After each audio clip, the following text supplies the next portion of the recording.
महिला या विवाहबाह्य संबंध का ठेवतात किंवा पुरुष असेल तर त्यांचे लग्नाबाहेरचे संबंध का असतात, याच मुख्य विषयावर आज आपण बोलवायला निमंत्रित केलेलं आहे निकिता जगताप, ज्या की एक सायकोलॉजिस्ट आहेत. पुण्यामध्ये त्यांची प्रॅक्टिस आहे आणि हजारो पेशंट सोबत त्यांनी काम केलेलं आहे. विवाहबाह्य संबंध या विषयावर आपण सखोल चर्चा केलेली आहे. त्यासोबत LGBTQ कम्युनिटी असेल, अशोक खरत प्रकरण असेल किंवा एप्स्टीन फाईल्स असतील, यावर आजच्या पॉडकास्टमध्ये खूप प्रामाणिकपणे चर्चा केलेली आहे. हा पॉडकास्ट तुम्हाला खूप सारी व्हॅल्यू देईल, त्यासोबतच एक पॉझिटिव्ह सकारात्मक दृष्टिकोन देईल अशी अपेक्षा करून चला तर मग सुरुवात करूया.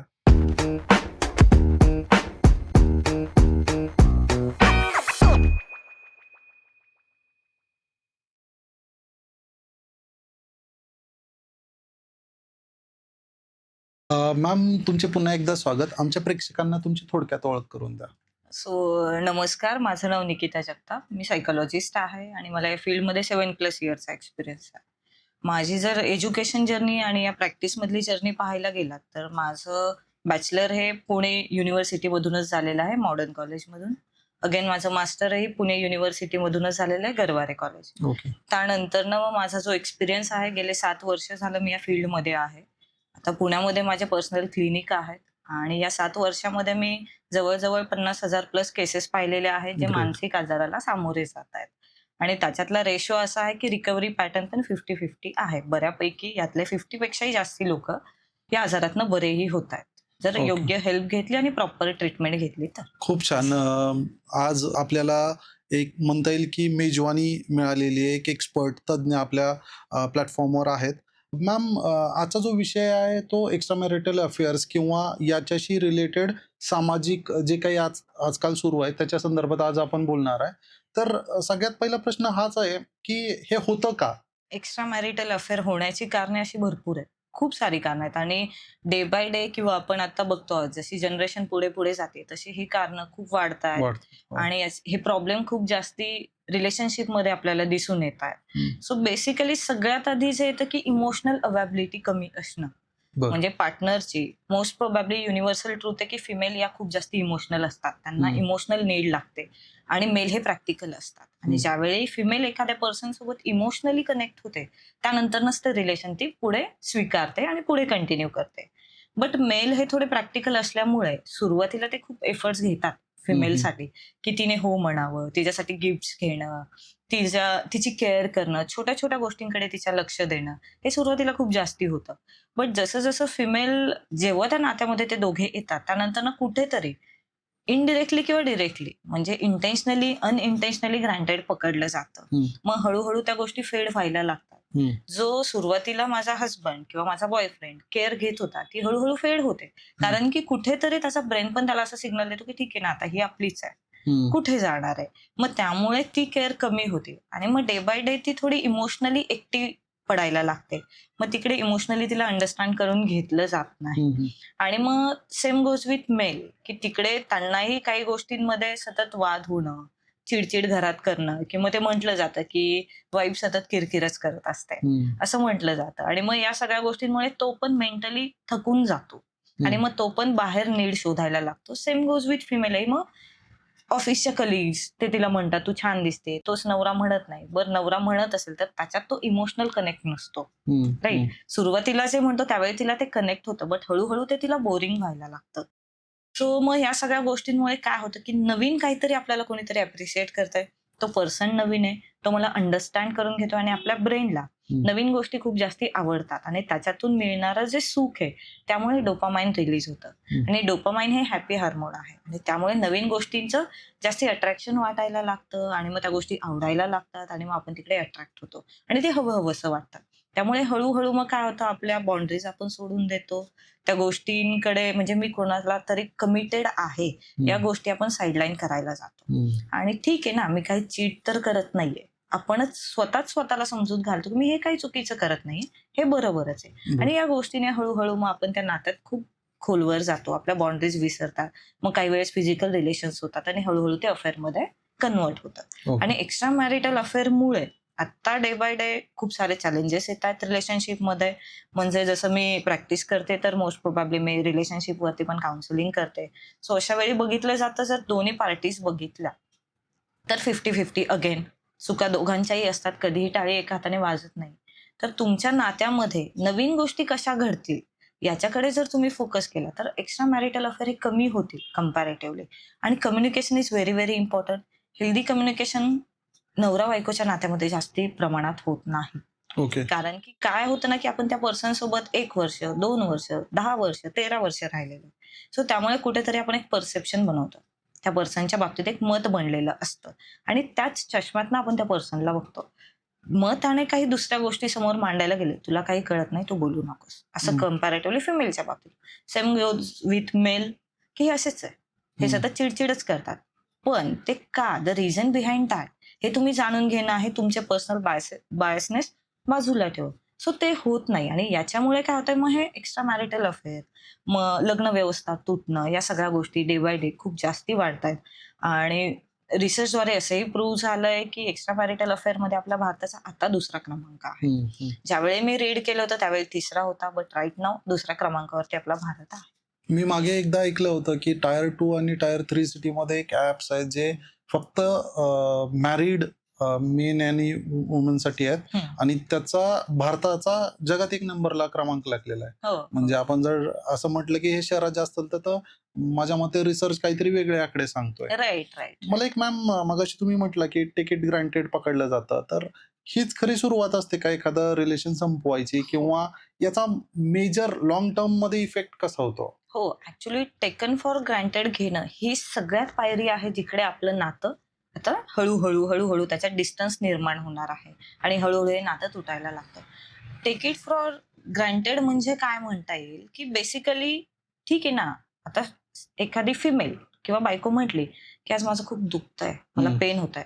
मग हसबंड काय म्हणतो, गोळी घ्या आणि राईट. म्हणजेच तुम्ही ग्रँटेड पकडलंय. हं. बट गोळीपेक्षा तुम्ही जर तिला जवळ घेतलं, तर 100%मधला 90% आजार तिचा तिथेच बरा होणार आहे. हं, जर हं. ती म्हणतीये माझं दुखतंय, तर तिला जवळ घ्या. हं. कन्सोल करा, की काय होतंय नक्की? डॉक्टरकडे जायचंय का? की मी तुझे पाय चेपून देऊ का? हे हं, करणं हं, गरजेचं हं. आहे. बट इन्स्टेड ऑफ हे करणं, आपण म्हणतो गोळी घे, बरं वाटेल किंवा मग मेडिकलमधनं एक गोळी आणून देणं. Same goes with male. ऑफिसवरनं आले, थकलेत, ऑफिसमध्ये पॉलिटिक्स असतं. हं. आणि मेलला बरेचसे चॅलेंजेस असतात डे टू डे लाईफमध्ये. मग तो घरी आल्यानंतर ना टॉवेलच इथे टाकलाय, हं. शूजच जागेवर नाही ठेवलेत, बॅगच उचलून नाही ठेवली, म्हणजे तुम्ही ग्रँटेड पकडताय अगेन. हं. बट हेच तुम्ही सुरुवातीला स्वतः आनंदाने करता. ती बॅग उचलून ठेवणं किंवा टॉवेल ठेवणं. दॅट डझंट मीन की डेली केलं पाहिजे. बट ऑफिसवरनं आल्यानंतर ना त्याला स्ट्रेस आहे. तर आपण त्याला अंडरस्टँड करणं गरजेचं आहे. बट डे बाय डे आपण काय करतो, हळूहळू सुरुवातीला करतो. मग नंतर ना ग्रँटेड पकडायला लागतो. मग काय ऑफिसमध्ये बसून तर असतोस. हं. मला घरात किती कामं असतात. मग तू हे उचलून ठेवलंच पाहिजे. आणि याने हळूहळू मग काय होतं, की नात्यामध्ये दुरावा निर्माण होतो. हं. आणि मग तुम्ही ग्रँटेड पकडलं जाता. एकमेकांना तुम्ही ग्रँटेड पकडता. ऑफिसमधून निघताना माहिती आहे आता घरी गेल्यावर वाईफ किरकिरच करणार आहे. मग लेट जाऊयात. हं. हे तुम्ही परसेप्शन पण केलेत आणि तुम्ही ते ग्रँटेडही पकडलंय. मग लेट जाणं, मग तिला तेवढा क्वालिटी टाईम तुम्ही देत नाही. मग त्याच्यामुळेही वाद होतात. मग हळूहळू नात्यात दुरावा निर्माण होतो. मग ती काय करते? ती दुसरीकडे कुठेतरी सपोर्ट बघते. मग मैत्रिणी असतील, मग रिलेटिव्हज असतील किंवा हळूहळू मग फ्रेंड्स, मेल फ्रेंड्स असतील. मग हळूहळू तिकडे अट्रॅक्शन वाढतं आणि मग एक्स्ट्रा मॅरिटल होतं किंवा तुमचं नातं तुटायला लागतं. Same goes with mail. घरी जाऊन वाईफ किरकिरच करणार आहे. हं. मग ऑफिसमधली कलीग आहे किंवा मित्र आहेत, आपण बाहेर जाऊयात. हं. मग त्या स्ट्रेसमध्ये काय करणार? मग कुठे स्मोकिंग करणं असेल, कुठे ड्रिंकिंग करणं असेल, की मित्र म्हणतात बाबा स्ट्रेस आहे ना, चल एक सुट्टा मारूया हं. किंवा चल काही नाही होत, तू थोडंसं एक बिअर घे, तुला बरं वाटेल. आत्ताचा स्ट्रेस जाईल तुझा. मग हळूहळू ॲडिक्शनकडे वळले जातात किंवा ऑफिसमध्ये फिमेल कलीग आहे. मग तिच्यासोबत कॉफीला जाणं छान वाटतंय कारण की तिकडे किरकिर नाही. बरोबर. तिकडे शांतता आहे, मला पीस मिळतोय. राईट. मग त्याच्यामुळे हळूहळू तुमच्या नात्यात दुरावा येतो आणि तुम्ही कुठेतरी एकमेकांना ग्रँटेड धरून तुम्ही दुसऱ्या नात्यामध्ये जाता आणि हं. त्यामुळे तुमचे नाती हळूहळू तुटायला लागतात. म्हणजे मी असेही बघितलेले आहेत कपल, की एका घरात त्यांचे दोघांचे 2 सेपरेट बेडरूम आहेत आणि हं. दोघे वेगवेगळ्या बेडरूममध्ये झोपतात. बट हेच तुम्ही ज्यावेळी सुरुवातीला एकत्र आला तेव्हा तर 2 नव्हते. बरोबर. मग हे का झालं?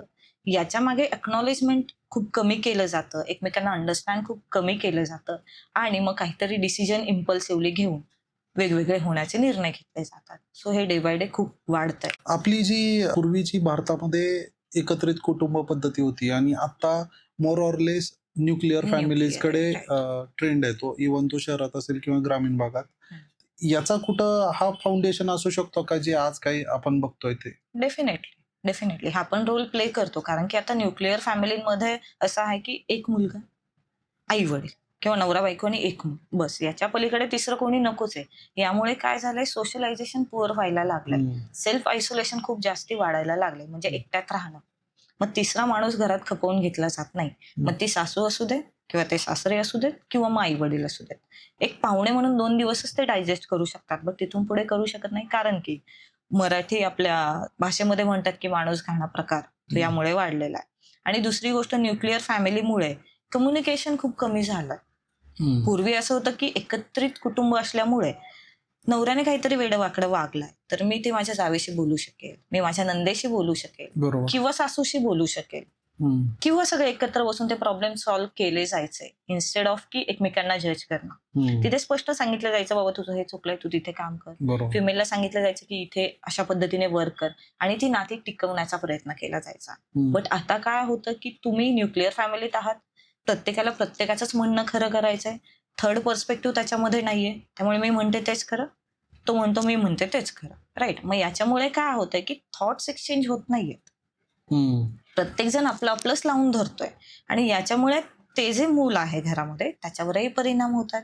कारण की फक्त आई आणि बाबा घरामध्ये, बाकी कोणीच नाहीये, बट तेही सतत भांडतायत. मग तो परिणाम त्याच्यावरती होतो, त्याला खेळायला कोणी नाही, त्याला बोलायला कोणी नाही, मग स्क्रीन टाइम वाढलाय लहान मुलांचा. करंटली आता खूप हा प्रॉब्लेम झालाय की स्क्रीन टाइम वाढत चाललाय, आणि न्यूक्लिअर फॅमिलीमुळे नात्यांमध्ये दुरावा खूप जास्ती वाढलाय. माझ्या मते यामध्ये ऐकून घ्यायलाच कोणी नाहीये, कारण दोघांची आपली आपली मतं ठाम असतील तर ते एक्सचेंज कसं होणार. एक्झॅक्टली. त्यामुळे लिसनिंग स्किल जे आपण म्हणतो, ऐकण्याची क्षमता ही खूप पुअर झाली, संपलेली. कोणीच ऐकत नाही. येस, आणि मग वाद वाढत राहतात. असं म्हटलं जातं की लहानपणीचे ट्रॉमा आहेत ना, ते लग्नात दिसून येतात. हे कितपत खरं आहे? हे 100% खरं आहे. कारण की कसं होतं की लहानपणी, म्हणजे बेसिकली एव्हरी 3 इयर नाही, प्रत्येकाची पर्सनॅलिटीमध्ये चेंजेस होत राहतात. ठीक आहे, म्हणजे जेच आपण लहानपणी होतो, म्हणजे तुम्ही झालं, मी झालं, तर तेच आत्ता पण नाही होत आपण. आपल्या विचारांमध्ये चेंज झालेला आहे, आपल्या पर्सनॅलिटीमध्ये चेंज झालेला आहे, आपल्या अटायरमध्ये चेंज झालेला आहे. आता थोडक्यात मी सांगेल पर्सनॅलिटी कशी डिफाईन करायची, आपण कपडे कसे घालतो, आपले विचार कसे आहेत, आणि आपण कसं लोकांशी कम्युनिकेट करतो, या सगळ्यावरती आपली पर्सनॅलिटी ठरते, राईट. मग याचं कुठं स्पेसिफिक आपल्याला ट्रेनिंग असतं का? तर अजिबात नाही. कुठे कॉलेजमध्ये, शाळांमध्ये असं शिकवलं जातं का की या पर्सनॅलिटीमध्येच तुम्ही असले पाहिजे? तर नाही. तर आपल्या आयुष्यामध्ये घडणारे जे काही इन्सिडन्सेस आहेत किंवा जे काही गोष्टी आजूबाजूला घडतात, त्याच्यातनं आपले जे काही विचार बनतात, त्यावरती आपली पर्सनॅलिटी असते.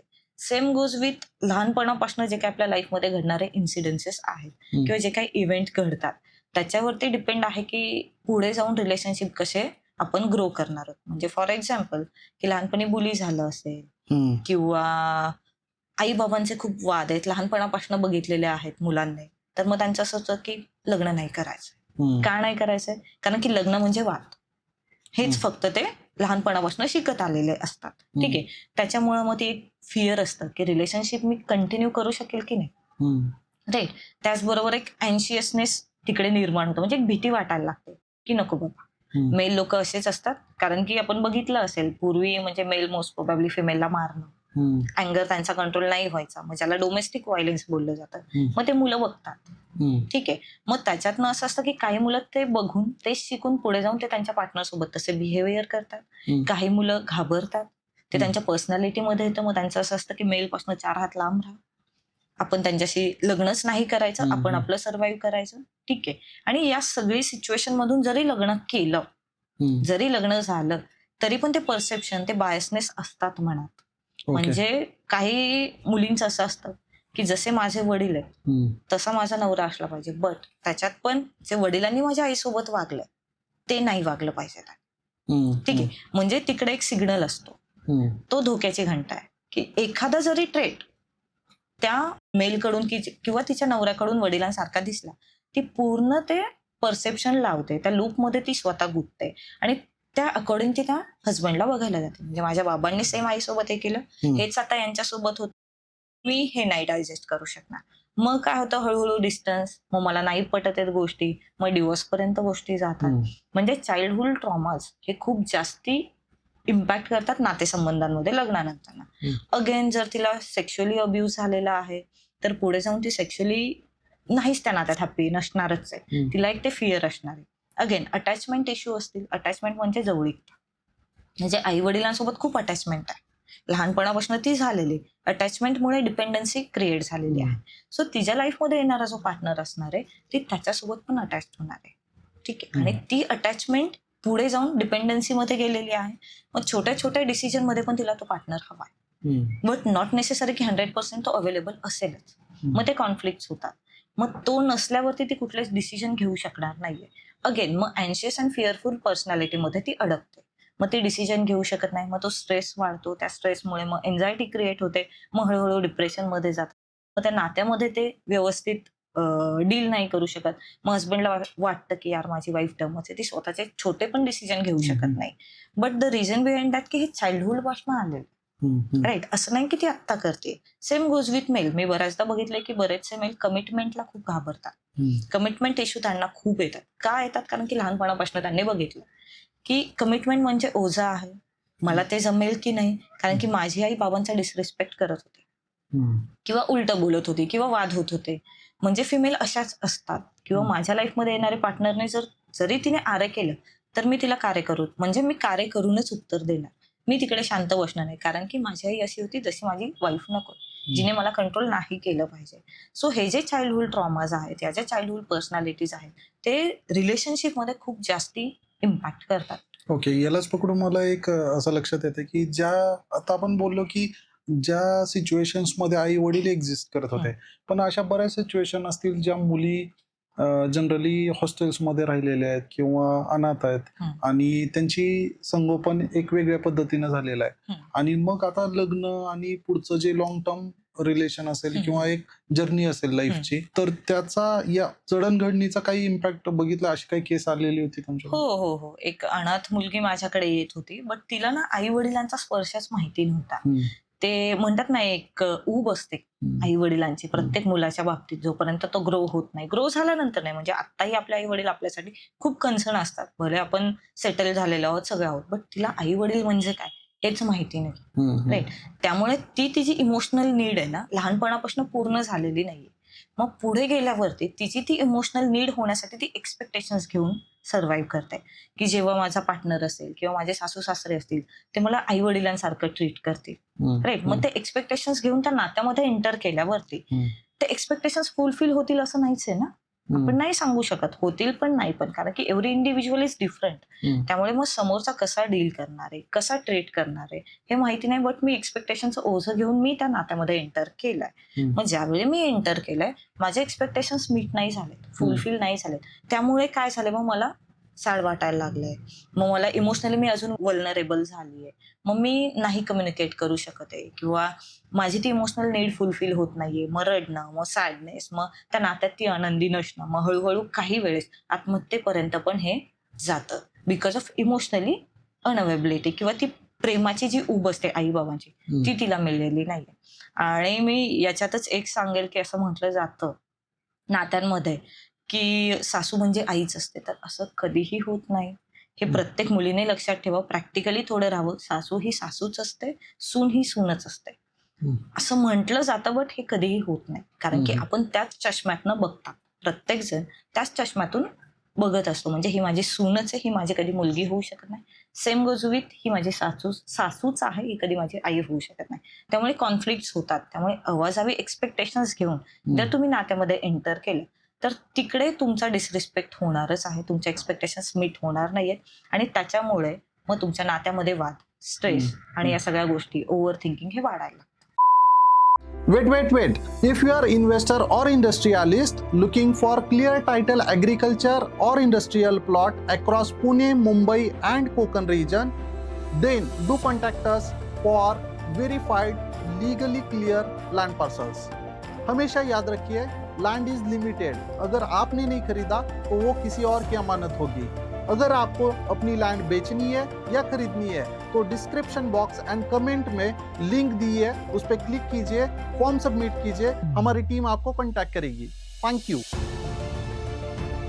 आता एक सोशल मीडियाच्या जमान्यामध्ये जनरली असं बघितलं जातं की त्यांचं जे काही क्लोज सर्कल असेल, म्हणजे मुलगी असेल तर सोसायटीमधले 3-4 फ्रेंड्स असतील किंवा जवळच्या कलिग्स वगैरे, वर्किंग प्रोफेशनल असेल तर कलिग्स वगैरे, यांच्यासोबत डायरेक्ट इनडायरेक्ट कम्पॅरिझन होतं. मग ते प्रत्येक गोष्टीचं होतं. अगदी हस्बंडची इन्कम पासून कार कुठली आहे, कुठे राहतो, कपडे काय घालतो, राईट, किती राईट. वेळेस आपण पार्टीला जातो, किंवा स्कूलमध्ये कुठले आहे, आणि त्याच्यावरून मग आपण कमी की जास्त, आणि याचा डायरेक्ट इनडायरेक्ट इम्पॅक्ट त्यांच्या रिलेशनशिपवर होतो. राईट. आणि एक लेवल अशी येते की दोघांचे पेशन्स संपतात. म्हणजे जनरली असं माझं मत आहे, मला माहित नाही ते किती खरं आहे, की फिमेल जास्त कंपॅरिझन मध्ये पुढे असतात.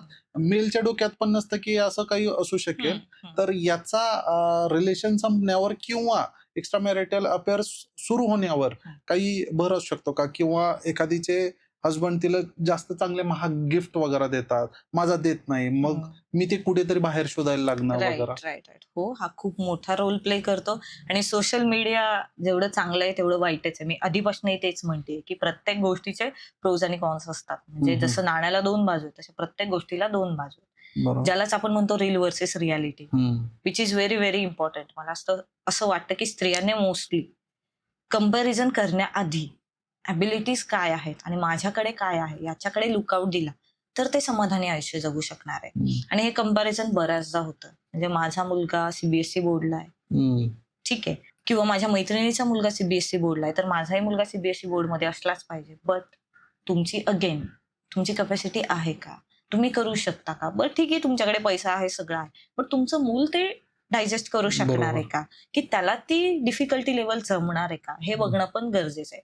बट आपण काय करतो, कंपॅरिझनमध्ये त्या मुलावरती पण आपण रिस्ट्रिक्शन्स टाकतो, की नाही तुला याच स्कूलमध्ये जायचंय का? कारण माझ्या मैत्रिणीचा मुलगा सीबीएसई स्कूलला आहे किंवा आयएससी बोर्डला आहे म्हणून.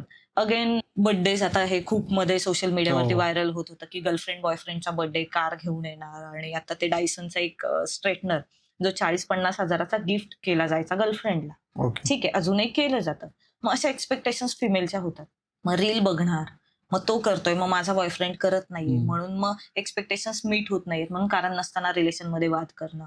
मग मला पण तेच हवंय. मग तो काय करणार, जर त्याच्याकडे पैसे नाही, तो नाही करत आहे, एकतर लोन घेईल, चोरीमारी करेल, किंवा अशा गोष्टी होतात. मग तिला खुश ठेवायचंय मला, म्हणून मग तो ते घेणं. किंवा बर्थडे माझा खूप मोठा सेलिब्रेट केला पाहिजे, केक एवढा मोठा असलाच पाहिजे, हेच असलं पाहिजे. आणि या सगळ्यात काय होतं ना, तो जो पुरुष आहे, मोस्ट प्रोबॅबली फिमेल कंपेअर करतात. जरी मी फिमेल असले तरी माझं याच्या बाबतीत मत हे दुमत आहे, की फिमेल जास्ती कंपेअर करतात. तिच्या जास्ती एक्सपेक्टेशन्स असतात मटेरियलिस्टिक गोष्टींवरती. मग माझा बर्थडे एवढा छान केलाच पाहिजे, मग गोल्ड रिंगच बर्थडेला दिली पाहिजे, किंवा ब्रँडेड कपडेच घेतले पाहिजेत. आणि आपल्या सगळ्यांनाच माहिती आहे ब्रँडेड गोष्टी किती महाग आहेत, आणि तुमच्या हसबंडच्या त्या खिशाला परवडणार आहे का, हे बघणं खूप गरजेचं आहे. पण ते कधी बघितलं जात नाही. आणि त्या ओझ्याखाली त्याला सतत काहीतरी द्यायचंच आहे. द्यायचे म्हणजे मटेरियलिस्टिक गोष्टी मला पुरवायच्यात, म्हणजे ती खुश होईल, हेच डोक्यात येतं. आणि मग ते पुरवलं जातं. बट ते क्षणिक सुख आहे.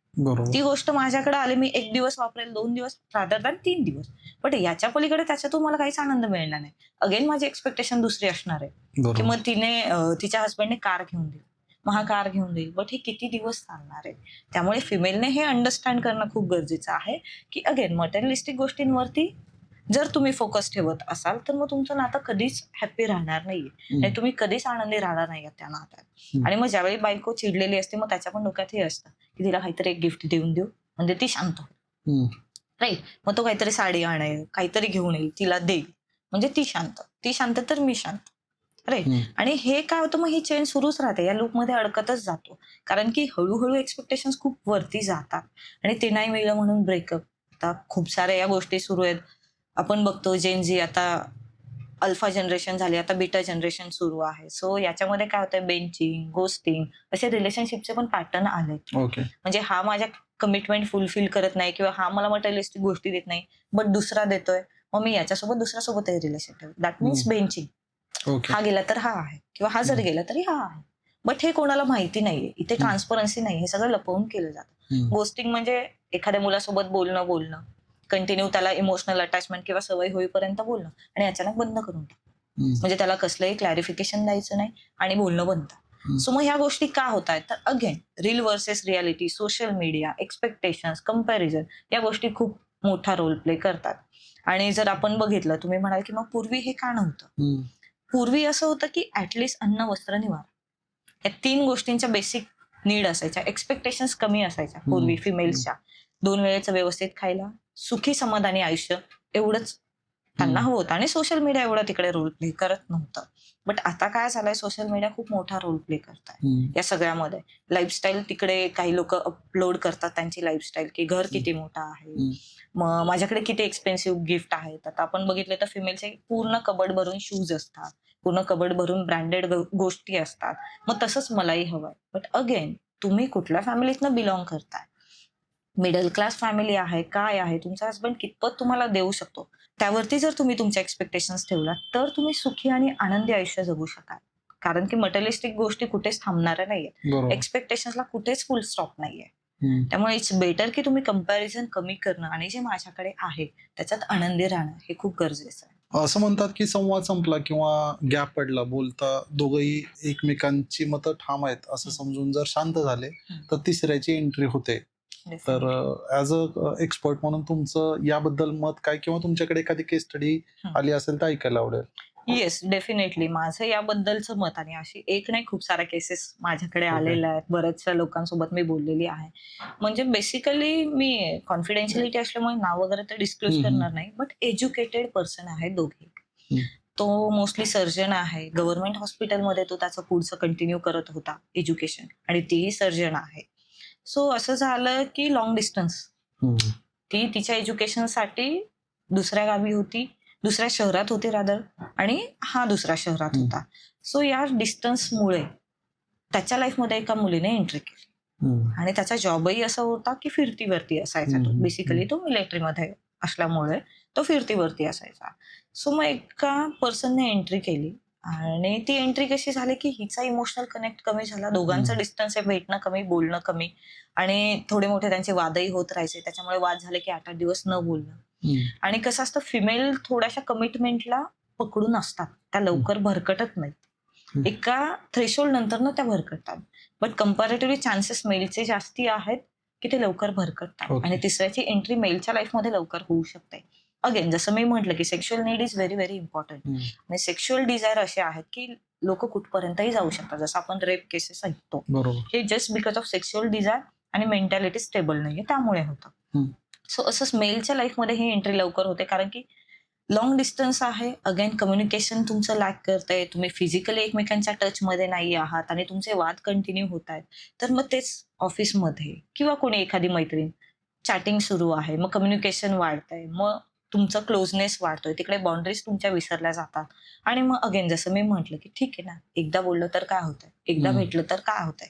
आणि असंच त्यांच्याही लाईफमध्ये झालं. मग तिला ते कळलं की याचं कोणासोबत तरी काहीतरी सुरू आहे. मग त्यानंतर ते माझ्याकडे आले, मी दोघांनाही समजवलं, सगळं झालं. तो म्हटला ठीक आहे मॅम, मी परत करणार नाही. त्यांचं लव्ह मॅरेज होतं, रिलिजन वेगवेगळे होते दोघांचे, त्यामुळे ते, बट ऑब्विसली दुसऱ्या रिलिजन मधून ती आल्यामुळे याच्या घरचे रिच्युअल्स तिला फॉलो करणं ते बर्डन वाटलं. मग ते स्ट्रिक्टनेस, परत ते ओझं वाटायला लागलं, त्यामुळे ते वाद वेगळे, इन लॉसचे वाद वेगळे, म्हणजे सासू सासरे एक्सपेक्टेशन्स त्यांचे वेगळे असायचे. त्याचबरोबर हसबंड मला प्रॉपर कम्युनिकेट करत नाही, तो माझ्यासाठी स्टँड घेत नाही. हा खूप मोठा मुद्दा आहे की नवरा माझ्यासाठी स्टँड घेत नाही फॅमिली समोर. त्याच्यामुळे फिमेल खूप जास्त डिस्टर्ब होतात, खूप जास्त त्यांच्यात वाद निर्माण होतात. आणि मग ते माझ्याकडे आले, काउन्सिलिंग घेतलं, तो म्हटला नाही करणार वगैरे वगैरे. बट अगेन, फिमेलचं डोकं असं आहे किंवा फिमेलची टेंडन्सी अशी आहे की एक निगेटिव्ह गोष्ट ती कंटिन्यू रिमिनेट करत राहते. आणि जरी तो म्हटला मी करणार नाहीये, बट तिच्या डोक्यातून तर गेलेलं नाही, एक चूक आहे. तर मग तिने काय केलं, त्याच्या बेडरूम मध्ये कॅमेराज लावले, त्याच्या गाडीमध्ये कॅमेराज लावले, आणि एक स्पाय एजन्सी तिने हायर केली आणि त्याच्या मागे लावलं. अगेन तो कॉट झाला. मुलीसोबत फिरताना त्याने सांगितलं मी घरात आहे, आणि तो होता हॉटेलमध्ये, रेस्टॉरंटमध्ये एका, आणि तिकडे तो मुलीसोबत होता. हे सगळं तिला कळलं, तिने ते पुरावे गोळा केले, आणि ती अगेन आली. बट तिला हे नाही कळलं की या सगळ्यामध्ये ती स्वतःचं खूप जास्त नुकसान करून घेत होती. काही गोष्टी असे म्हणतात ना की न दिसलेल्याच बऱ्या किंवा माहिती नसलेल्याच बऱ्या असतात. मग तिला सगळ्या गोष्टी समजायला लागल्या. ठीक आहे, आणि सगळं बाहेर पडलं just because of long distance. मग तिने ठरवलं की मी माझं जे काही एज्युकेशन आहे मी तिकडेच सोडते, बट मी याच्यासोबत राहते. ती याच्यासोबत राहायला आली, बट तिच्या डोक्यात त्या काही गोष्टी गेल्या नाही. जोपर्यंत फिमेल स्वतःहून ठरवत नाही विसरणं, तोपर्यंत ते डोक्यातनं जात नाही. ही फिमेलची टेंडन्सी आहे आणि ती रिमिनेट करत राहते. त्याच गोष्टी ती चघळत राहिली आणि त्यांच्यात खूप मोठे वाद व्हायला लागले. अगेन मग ते डिव्होर्सवरती आले आणि त्यांनी डिव्होर्स घेतला. म्हणजे एज्युकेटेड पर्सन किंवा शिकलेली लोक यांच्या बाबतीतही हे होतंय. तेच म्हणजे की संवाद तुमचा कमी झालाय, तुमचा लॉंग डिस्टन्स आहे, तर थर्ड पर्सन इझिली एंटर करू शकतो आणि त्यावेळी आपल्याला कळत नाही की आपण एक्झॅक्टली चाललोय कुठल्या पाथने आणि गोष्टी कुठे चाललाय. मग खूप मोठं झाल्यानंतर न कळतं जे की रिकव्हरेबल नसतं. बरोबर. येस. जनरली असं बघतात की IT किंवा कॉर्पोरेटमध्ये जी लोक काम करतात तिथं फिमेल हे एक्स्ट्रा मॅरिटल अफेअर्सचं प्रमाण जास्त आहे कम्पॅरेटिव्ह मेल. हे कितपत खरं आहे किंवा याच्याबद्दल तुमच्याकडे आलेलं तुमचं ऑब्झर्वेशन काय आहे इन शॉर्ट? ओके. माझं ऑब्झर्वेशन असं बरंच आहे की बघायला गेलं तर कॉर्पोरेटमध्ये या गोष्टी खूप जास्ती प्रमाणात वाढताना दिसत आहेत आणि त्याच्यामुळे कॉर्पोरेट मधली जनरेशन जी आहे ऍडिक्शन कडे खूप वळती. म्हणजे काय होतं, आता घरातनं सकाळी सकाळी वाद झालेत, वाईफ सोबत असेल किंवा हसबंड सोबत असेल, मग मी कामावरती आले. कामावरती आल्यावर माझ्या चेहऱ्यावरती ते दिसतंय. मी सॅड आहे कारण की माझी प्रोडक्टिव्हिटी कमी झाली. तर मग माझा बॉस असेल, माझे कलिग असतील, ते मला विचारतात, आर यू ओके? मला ते खूप छान वाटतंय. छान वाटतं इन द सेन्स मला इमोशनली कनेक्ट वाटते आणि मी तिकडेच रडायला लागते. कारण की मला कोणाला तरी ते सांगायचंय, व्यक्त व्हायचंय, बट सांगायला कोणीच नाही. माझा नवरा काही ऐकून घेत नाही. बाकी कोणाला सांगितलं तर अगेन आपल्या सोसायटीत जजमेंटल लोक खूप बरोबर. आहेत. मग कोणी असं प्रेमाने विचारलं की मग माझा बांध फुटतो आणि मी सांगायला लागते. मग तो कन्सोल करणार, ठीक आहे. मग तो दिवसभर काळजी घेणार, कॉफीला जाऊयात का, तू काही खाल्लंयस का, तू पाणी घे, वगैरे वगैरे. मग तिचा वर्कलोड थोडा कमी करण्याचा प्रयत्न करणार आणि मग ते हवं हवंसं वाटतं. मग हवं हवंसं वाटायला लागलं की हळूहळू मग काय होतं, मला ऑफिसला जायची खूप काय म्हणतात ते एक उत्सुकता निर्माण होते. का तर तो पर्सन तिकडे आहे, तो मला समजून घेणार आहे. ऍटलिस्ट मी कम्युनिकेशन त्याच्याशी करू शकते जसं मला वाटतंय, राईट. मग ते ऐकून घेणार असल्यामुळे सुरुवात होते आणि मग हळूहळू हळूहळू आपल्या बाउंड्रीज आपण विसरतो. मग हळूहळू ते हग मध्ये निर्माण होतं. रडायला लागलं की कन्सोल करणं, मग ते हळूहळू पुढे जाऊन ते एक्स्ट्रा मॅरिटल अफेअर मध्ये कन्वर्ट होतं आणि त्यामुळे मग रिलेशनशिप मध्ये त्याचं जे पहिलं रिलेशनशिप आहे त्याच्यामध्ये ती थोडं त्याला सेकंडरी ठेवते आणि प्रायमरी बेसिसवरती तिचं जे अफेअर आहे त्याच्याकडे ती फोकस करते. अगेन मी जसं म्हटलं की आपल्या ब्रेनला नवीन गोष्टी आवडतात. मग ऑफिसच्या ठिकाणी ते मला मिळतंय, मग माझं डोपामाइन अजून रिलीज होते, मला छान वाटते, दिवसभर मी त्याच मेमरीज मध्ये आहे, म्हणून बाकीचा स्ट्रेस माझा कमी होते आणि मी हॅप्पी राहते. मग हळूहळू ते अट्रॅक्शन मध्ये कन्वर्ट होतं, मग ते सीक करतो तुमचा ब्रेन पण आणि मग ते एक्स्ट्रा मॅरिटल अफेअर मध्ये कन्वर्ट होतं आणि फिमेलचं मोस्ट प्रोबॅबली या गोष्टी होतात. ओके. आणि समजा हजबंड वाईफ एकत्र काम करत असतील तर त्याचा काय इम्पॅक्ट होतो? खूप जास्त इम्पॅक्ट होतो. अगेन आपण म्हणलं कंपॅरिझन किंवा कॉम्पिटिशन. आता जसं बघितलं जाईल की फिमेल आणि मेल एक समान मानलं जातं. मग मेल जर मोठ्या डेझिग्नेशन वरती आहे, माझा हसबंड, तर मी त्याला कसं कम्पीट करेल तिथे जाऊन, ओके. हे बघितलं जातं. मग त्याच्यात कॉम्पिटिशन ही ऑफिसच्या बाहेर घरापर्यंत येते, ठीक आहे. आणि तिकडे जर तुमचा हसबंडच बॉस आहे तुमचा, तर मग तिथे असं होतं की मला फेवर केलं पाहिजे कारण तू माझा नवरा आहेस. मग त्याने फेवर नाही केलं, बट ऑब्वियसली त्याला सगळ्यांना समान धरावंच लागतंय. मग फेवर नाही केलं म्हणून घरी येऊन वाद, राईट. म्हणजे तुम्ही तुमची काय म्हणतात वर्क लाईफ बॅलन्स, तुमचं ऑफिस किंवा तुमचं वर्कचं ठिकाण ते वेगळं असलं पाहिजे आणि तुमचं घरी आल्यावरती तुमचं इमोशनल नीड किंवा तुमचं रिलेशनशिप हे वेगळं असलं पाहिजे. तुमचं नातं आणि वर्क तुम्ही एकत्र नाही आणावं. आणि दुसरी गोष्ट सेम, जर फिमेल बॉस आहे आणि मेल एक म्हणजे तिचा हसबंड एक कोवर्कर आहे तिकडे की बेसिक त्याचं डेजिग्नेशन लोवरला आहे, तर मग तिकडे सस्पिशियसनेस, संशय घेणं, ती त्या डेजिग्नेशनला आहे, तिच्यामध्ये ते कॅलिबर आहे. तर मग काय होतं, माझ्याकडे अशी एक केस आली होती की ती मोठ्या डेजिग्नेशन वरती होती एका कंपनीमध्ये आणि तोच तिथे होता. तिचा हसबंडही तिथेच होता, बट त्याचं डेजिग्नेशन थोडं बेस लाईनला होतं. तर मग अशा वेळी काय झालं की तिथे त्या दोघांचे खूप वाद व्हायला लागले. म्हणजे तिच्या मीटिंग्स असायच्या आणि ती डेजिग्नेशन तिचं मोठं असल्यामुळे तिला 100% तिथं देणं, तिच्या मीटिंग्स मेल कलिग सोबत जास्ती असायच्या. मग घरी आल्यावरती तो पर्सन ना तिला खूप सस्पिशियस नजरेने बघायचा की मग तुला त्यांच्यासोबत हसताना बघितलं मी, मग तू हसायचीस, मग तुला तिकडे छान वाटायचं, पण इथे तुला नाही वाटत. मग तो सगळा राग तो ज्यावेळी ते दोघे बेडमध्ये असतील त्यावेळी तो काढणार. म्हणजे इनह्युमनने बेसिकली फिजिकल रिलेशन ठेवणार, तिला टॉर्चर करणार आणि तिने किती एक्सप्लेनेशन दिलं तरी त्याला ते पटणार नाही आणि हळूहळू मग तो पर्सन पॅरानॉइड स्किझोफ्रेनिया नावाचा एक सायकोलॉजिकल डिसऑर्डर आहे त्याच्यामध्ये कन्वर्ट झाला. मग तो फक्त त्याच्या स्पाऊस वरतीच डाऊट घेणं, मग तिच्या छोट्या छोट्या ऍक्शन वरती डाऊट घेणं हे सुरू झालं. म्हणजे अगेन की वर्कमध्ये तुम्ही दोघे एकत्र असल्यावरती हे प्रॉब्लेम पण खूप जास्ती येतात. तिथे अगेन तुम्ही एकमेकांना समजून घेणं, एकमेकांना सांगणं, एकमेकांचं वर्क प्रोफाईल जाणून घेणं हे खूप गरजेचं आहे. हेल्दी नातं यालाच म्हणता येईल जिकडे कम्युनिकेशन तुमचं हेल्दी आहे आणि अंडरस्टँडिंग आहे. तर मग एका ठिकाणी तुम्ही वर्क प्लेसमध्ये असाल तर वाद नाही होणार. But Okay. मोस्ट प्रोबॅबली हे वाद होतात. बर, आता आपण जर थोडंसं डीप मध्ये विचार केला तर एक्झॅक्टली हे अफेअर्स होतात का, याचं बेसिक रिझन काय? म्हणजे फिमेल्स नेमकं काय शोधत असतात? म्हणजे प्रेम शोधतात, अटेन्शन की रिस्पेक्ट, काय बघत असतात ज्याच्यामुळं याची सुरुवात होते? मोस्टली फिमेल सगळ्यात आधी रिस्पेक्ट शोधतात. ओके. ठीक आहे. Second emotional need. माझा भर इमोशनल नीड वरती काय? कारण की बाय नेचर देवानेच फिमेलला तसं बनवलंय की त्यांना इमोशनल नीडची गरज असते. आणि थर्ड वन इज प्रेम. ठीक आहे. या 3 गोष्टी जर तिला ऑफिसमध्ये मिळाल्या तर एक्स्ट्रा मॅरिटल अफेअर होतात किंवा बाहेर कुठे मिळाल्या. कारण की घरात काय होतं, अगेन तुला काही कळत नाही, तू अशीच आहेस, तू तशीच आहेस, सतत बोललं जातं. But appreciation is very lack, की तुम्ही अप्रिशिएट नाही करत. तिची इच्छा असते, तिने जर नाश्ता बनवलाय तर नवऱ्याने कौतुक करावं की कसा झालाय नाश्ता. बट ही जेव्हा ती विचारेल तेव्हा सांगितलं जातं. तोपर्यंत सांगितलं जात नाही. मग डेली कोणी विचारणार नाही ना. मग तिला ते वाटतं की माझा नवरा कधी अप्रिशिएटच करत नाही. किंवा काही चांगलं काम केलंय, अगेन अप्रिशिएट केलं जात नाही.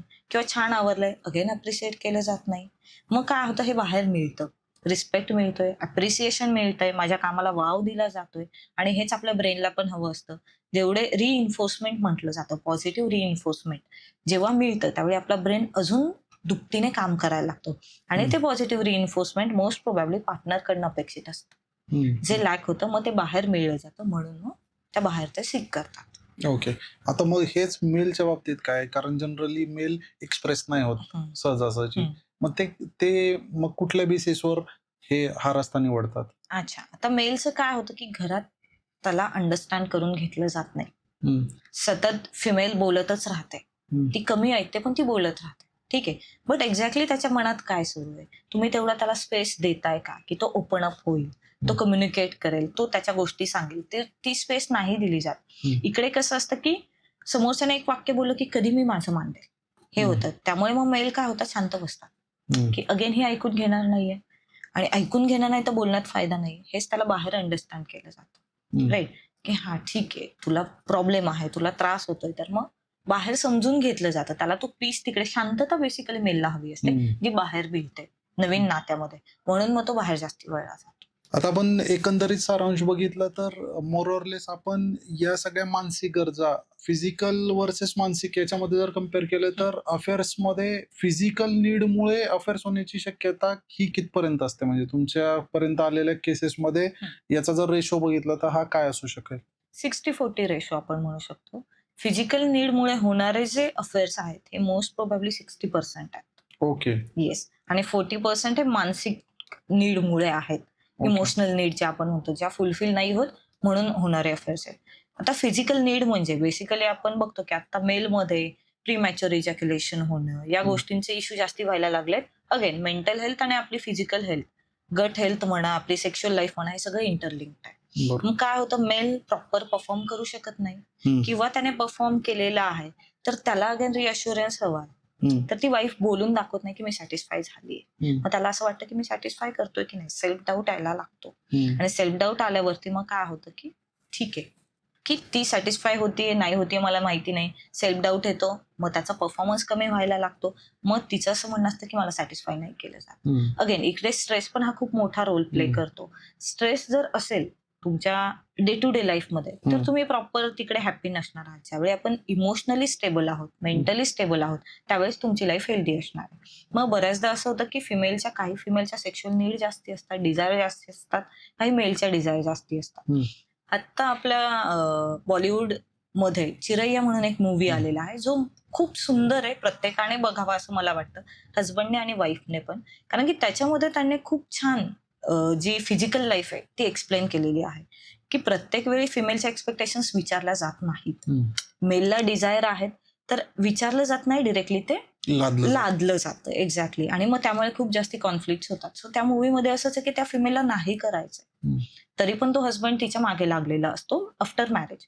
सो म्हणून मग काय होतं की ती नाही म्हणते, ती वॉशरूम मध्ये स्वतःला लॉक करून घेते, तो फोर्स करतो, तर ती म्हणते की मला पिरियड्स आलेत, जे काही आलेले नसतात. सो तो लिटरली तिला म्हणतो की शो मी जर तुला पिरियड्स आलेत. म्हणून ती काय करते, ब्लेडने तिचा वजायना ती कट हो. करते. ठीक आहे. आणि मग गायनॅककडे घेऊन गेलं जातं. तर तो जवळ खूप जास्ती कट झालेला असतो पार्ट, तिची सर्जरी करावी लागते. तिथेही मेल विचारतो की मी फिजिकल रिलेशन कधी ठेवू शकतो त्या फिमेल सोबत.